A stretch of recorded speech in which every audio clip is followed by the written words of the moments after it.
minyak wangi. Atau pertama adalah kita bicara tentang alkohol.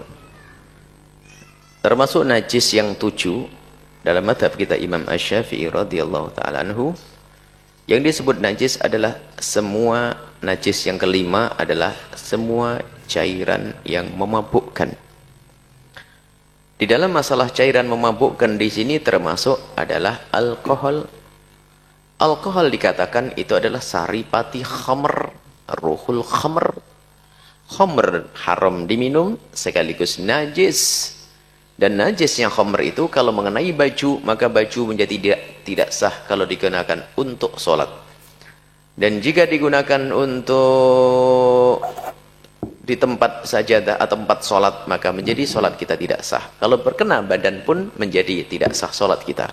Sebab syarat sahnya sholat adalah harus kita itu terbebas dari najis di dalam badan, di dalam pakaian, dan di dalam tempat.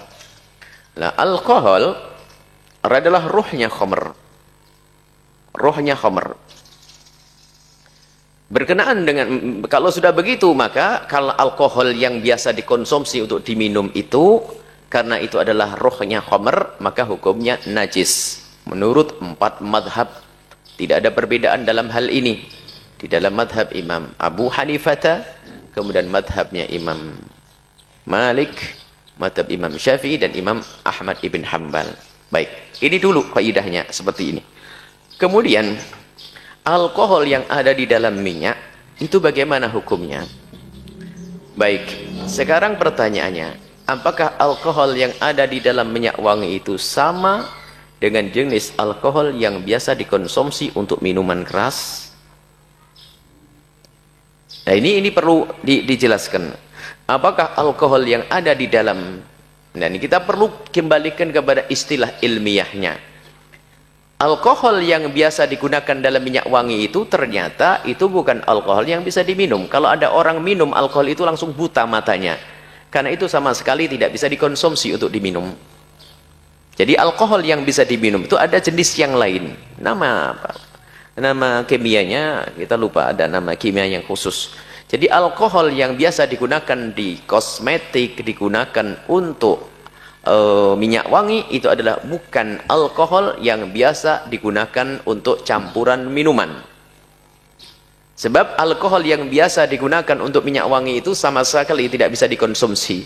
Siapapun yang mencoba meminumnya maka akan menjadi buta matanya, akan itu merusak. Baik, jika benar seperti itu, maka kasusnya alkohol yang biasa digunakan dalam minyak wangi ini bisa disamakan dengan hukum spiritus, minyak tanah. Diminum boleh enggak? Haram diminum, akan tapi kalau bersentuhan dengan pakaian tidak menjadi najis. Tapi spesial alkohol yang ada di dalam minyak wangi. Tapi kalau sudah alkoholnya alkohol yang berada di dalam makanan, minuman, maka itu adalah jenis alkohol yang bisa dikonsumsi. Maka itu adalah alkohol yang najis. Ini dijelaskan juga oleh ahlinya dalam hal ini. Baik, kalau memang kasusnya seperti itu, alkohol yang ada di minyak wangi itu adalah bukan jenis alkohol yang biasa digunakan untuk makanan atau minuman, maka tentu hukumnya berbeda. Seperti halnya spiritus diminum memang haram, tapi kalau kena baju tidak najis. Seperti halnya bensin, kalau kena baju kita tidak najis, tapi kalau diminum haram. Orang mau minum bensin, matilah dia. Baik, mabuk juga itu. Mabuk. Karena ada spiritus diaduk. Baik, ini. Baik. Kemudian ada lagi yang mengatakan bahwasanya, ini yang ketiga, pembahasan yang ketiga. Alkohol yang ada di dalam minyak wangi itu adalah sama dengan alkohol yang bisa dikonsumsi. Akan tapi apakah kencang keras begitu hukum itu dalam urusan minyak wangi? Baik, jika kasusnya adalah bukan untuk diminum, beda. Jadi bagi yang ketiga ini, pokoknya kita ingin mengatakan bahasanya pakai minyak wangi jangan terlalu kenceng-kenceng deh. Jadi yang jelas begini, orang kelompok yang ketiga mengatakan bahwa alkohol yang digunakan di dalam minyak wangi itu sama dengan alkohol yang dikonsumsi. Artinya jika diminum hukumnya tetap haram. Baik, haram. Cuman sekarang yang dibahas masalah kenajisannya. Jadi ya jelas kalau alkohol Anda konsumsi masuk ke dalam perut Anda haram, harga mati, sudah jelas ya. Biarpun obat batuk yang selama ini Anda konsumsi, bagi yang mengatakan sama, minyak wangi juga sama. Kalau alkohol minyak wangi dan alkohol yang ada di obat batuk dan sebagainya sama, berarti lihat hukumnya sama.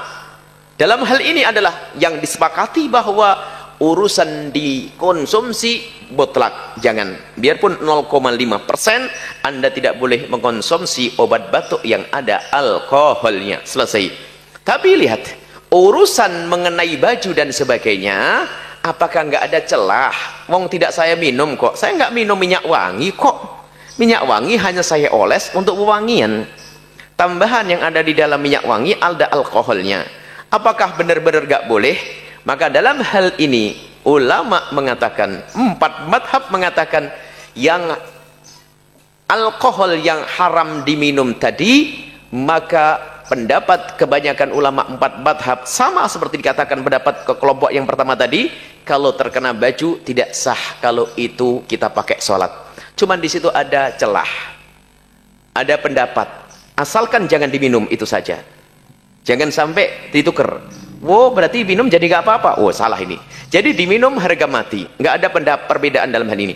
Tapi urusan mengenai baju dan tangan, maka itu ada pendapat orang besar, Imam Muzani, dalam madhab Imam Asy-Syafi'i, Rabi'atul Ra'i, kemudian Jakau Syaukani. Ada beberapa ulama besar mengatakan bahwasanya najisnya khamr itu adalah najis maknawi, yaitu haram untuk dikonsumsi, akan tetapi tidak najis kalau bersentuhan dengan baju. Kalau bersentuhan dengan baju tidak dianggap najis, seperti orang kafir adalah najis. Innamal khamru wal maisiru wal ansabu wal azlamu rijsun. Ini mereka mengatakan dari Al-Qur'an, innamal khamru khamr wal maisiru, perjudian, ya kan? Judi najis apanya? Wong dadu kok najis? Yang dikatakan najis maknawi, maknanya. Jadi berjudi ya nggak boleh. Jadi khamr itu adalah kerjaannya, minuman dia boleh. Tapi kalau bersentuhan dengan baju, menurut Imam Rabi'atul Ra'i, Imam Muzani dan juga Imam Muslim, Imam Syaukani, itu dikatakan bahasanya kalau kesentuh baju nggak apa-apa, akan tapi kalau diminum saja yang haram. Nah, ini kelompok yang ketiga seperti itu. Jadi masih ada celah. Menurut pendapat yang ketiga dan pertama, maka ketahuilah bahwasanya najis minyak wangi ini tidak akan jadi masalah.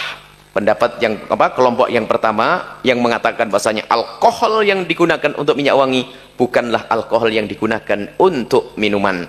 Kemudian pendapat kelompok yang ketiga membedakan bahwasanya najisnya khamr itu adalah bukan najis hissi, bukan najis secara zahir yang bersentuhan dengan baju lalu menjadi tidak sah sholat kita, akan tapi najis yang maknawi. Tapi itu mendapat lemah, tidak pantas kita dikit-dikit pakai pendapat lemah. Akan tapi dalam keadaan tertentu kita boleh. Artinya begini, jika Anda diberi oleh seseorang, maka ya terima sajalah. Tapi kalau ternyata Anda beli, pilihlah yang tanpa alkohol. Selagi masih ada peluang, jangan sampai nanti ada orang nyemprotkan kepada Anda, "Astagfirullahaladzim, najis, la ilaha illallah, salat." Nah, ini tidak enak hati gitu. Jadi seperti itu. Dan ternyata memang kami lebih cenderung untuk mengikuti ulama kelompok yang pertama tadi. Ini adalah beda. Jadi kita gampang saja, ringan saja. Yang penting Anda jangan diminum deh minyak wanginya ya. Yang penting jangan diminum, kemudian jangan diaduk sama teh. Alkoholnya itu nggak boleh, itu semuanya. Kalau masuk ke dalam perut kita menjadi tidak boleh. Tapi kalau bersentuhan dengan baju, masih ada khilaf di antara ulama. Kemudian kami tegaskan lagi ya, selagi urusannya bukan Anda minum, kemudian masih ada celah di antara para ulama, maka hendaknya kita juga jangan terlalu kaku-kaku, tapi tetap Anda bisa memilih. Kalau Anda beli ya yang non alkohol. Tapi kalau dikasih, ya pakai sajalah, karena sudah dikasih, biar yang ngasih senang. Itu saja, wallahu a'lam bissawab.